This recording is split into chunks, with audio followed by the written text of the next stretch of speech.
What's going on, everybody? This is Candace Ivory back at you again with day 3. Yes, indeed, day 3 it is. So, on the past couple of days, we've been talking about quite a bit. We talked about inflation and how it is the silent killer, right? It's the thing that nobody ever talks about, but it's always there. It is slowly creeping up on us, and as a matter of fact, from 2005 roughly to 2011, it was the largest point of inflation ever, with the exception of 2009. 2009, there was zero inflation, and I wonder why. Anyway, so we also talked about debt. Now, debt was one that I really spent a lot of time on because the majority of us are literally in debt. It's a proven fact. I don't have to know what your bank account looks like or what your credit card balance looks like to know that the majority of Americans are in debt. But tonight we're going to talk about another obstacle or challenge number 3 out of our 4 challenges that really we can't do anything about, but we can kind of curb some of um, the effects of it, and that's taxes. Everybody knows about taxes. Once again, two things that we really never talk about are inflation and taxes, because we clearly know, as we feel, there's nothing we can do about it. But I'm going to talk to you about what we can do eventually. There are solutions to all of the challenges that I'm talking to you about, but it's always good to open up the can of worms. It's always good to get the thoughts flowing on some of the things that we may need to change. So when we talk about taxes, let's use the example that I used yesterday. $37,000 average household income, right? We'll even knock it up this time just for the sake of taxes, because we know taxes are killer. I don't know about you all. Every time I look at my paycheck, I see feds. I see, no, we don't have state in Tennessee, but some of you all have state taxes. I see FICA and Social Security and Medicare, all of those types of deductions basically coming out of my check. But number one, I see the feds always in my stuff. So when we're talking about 40,000 a year, you would probably be able to live very well on 40,000 gross, right? Um, I would say, in a median income, you would. But when you get through with taxes, how much do they really take out? Did you know the feds, they have 7 different income taxes? 1, 2, 3, 4, 5, 6, and 7. 7 different income taxes. Let me look. Hold on. I gotta get my paper out on this one because there's a lot of them and I didn't remember them all. But you have, starting at 10%, 15%, let's see, 25%, 28%, 33%, 35%, and a whopping 39.6% in taxes alone. Now, question is, how much are you paying? Well, the amount of your taxes is based on your income level and also those wonderful things that we call your allowances. We'll talk about allowances a little bit later. I have a lot of information on those. But your filing status as well. Are you filing single? Are you filing head of household? Are you married, filing jointly? Are you married, filing separately? What are you filing?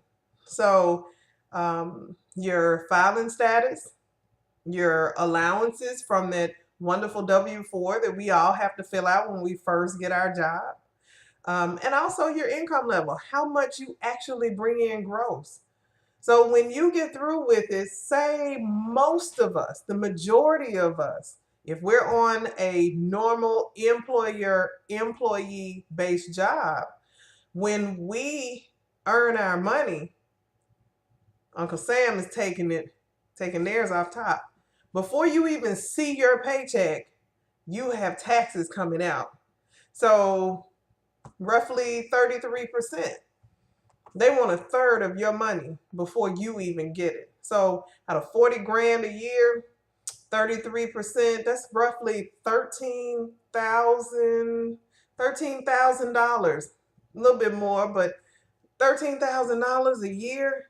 You know what you could do with $13,000 a year that you're giving in taxes?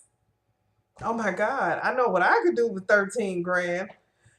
But I found ways a long time ago, even before I even started what I'm into now, even before I started the business of financial education.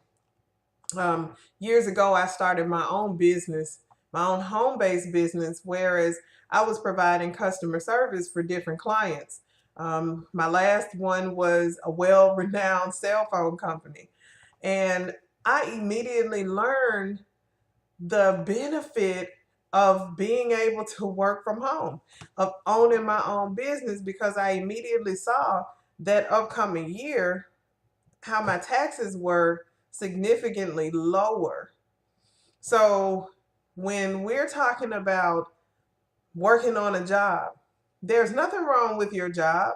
There's nothing wrong with staying on a job. Most of us need a job because we need the benefits. We also need that steady, continuous method of income. Appreciate your job. Just don't settle for your job. Don't let that be the only avenue of income that you have. I always say that if you have a business, whether it is home-based, brick and mortar is going to cost you more anyway because you got to pay for the building, the utilities, and everything else that comes along with owning a brick and mortar building. But if you have a home-based business, whereas you're sharing your talents, your niches, whatever the case may be, you're going to save in taxes anyway, because the government has come up with a separate set of rules. They have rules or tax codes for individuals or employees, and they also have rules and tax codes for businesses or investors. So when you get into, say for instance, your job, you're going to pay anywhere between that 25 and 33%. When you're talking about a business, you're going to pay approximately 15 to 23%, somewhere in there, roughly. Just depends on a lot of different things that I'm not going to go into right now, because then I'll be giving away the end result of what I'm building up to. But when you're talking about going even further and you start making your money work for you, which is where I'm hoping to get to eventually. Well, no hoping in that I'm going to get there. I want to make sure that my money is making money even when I'm asleep. So while I'm sleeping and dreaming about whoever or whatever the case may be, my money, I'm going to wake up with some more money in my account. Those particular methods of earning money, which is through investments, could be anywhere from 10% to nada. Some people don't even pay taxes. I remember when I worked for the IRS years ago, I used to put in income tax return information. I was like data entry. And my goodness, I would see people who earn millions, literally millions, get a refund. Yeah, I should have been thinking back then, but neither here nor there now. But I wanted to tell you all that taxes is our third challenge. So not only do you have inflation that's robbing your dollar, you also have debt that's robbing your pocket.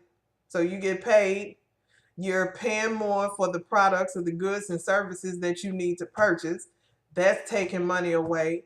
Then also, because you have to pay for all of these things, now you need extra money outside of that. So you may go into that revolving line of credit, such as credit cards. You also may have good debts, which are your mortgages and cars and so forth. But then also, off top, before you even get into debt, you're in debt anyway, because you're indebted to the government, you're indebted to the feds, you're indebted to what's his name? Uncle Sam. Yeah, I'm not really fond of Uncle Sam. But when you get through with it, you're giving out all your money, and what do you have left? Do you really feel that where you are today is where you want to be for the rest of your working life, for your retirement? Is that really where you choose to be? So I'm not going to keep this very long because I've worked a 10-hour day today and I am definitely sleepy. So I came in a little early. Usually I'm a midnight oil burner, but not tonight. Tonight I'm going to sleep, but I'm going to sleep with good things on my mind, positive things of pushing forward, making sure that I've given you all a little bit more of information in a general sense of what's really going on in our society, what's going on in America. You know, I want to make sure we put the focus back where it's supposed to be, and that's on us. Invest in yourself. You see my post all the time that says mind over matter. Invest in yourself. Those are my hashtags, and I live by those because it's all about wealth therapy. It's all about building. If we don't build our communities, my goodness, we don't know what the future is to come. Some of you may consider some of the things that are being said as conspiracy theories, but there's always validity in words. So I'm not going to stay on. I do challenge you to take a look at your taxes. What do you take? What's taken out of your paycheck? How much are you giving your feds versus how much you're bringing home? Do your calculations and do your math. You can find out the percentage that they're taking out of your check every pay period. Absolutely. And then eventually, after I talk about my last and final challenge tomorrow, which is going to be big business, we can talk about some solutions, how we can reduce taxes, how we can reduce debt, and how we can increase investments.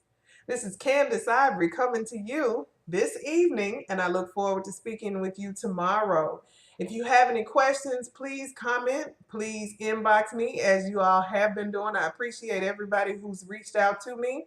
I think I'm caught up on all my inbox messages so far. And you also have the opportunity. My phone number is on my fan page, Lioness Wealth Therapy. Go like my page and also shoot me a text. Tell me if you need any help with anything. I'll be more than happy to help you to get a grasp on your financial situation and make sure that we all can get wealthy together. Have a good night.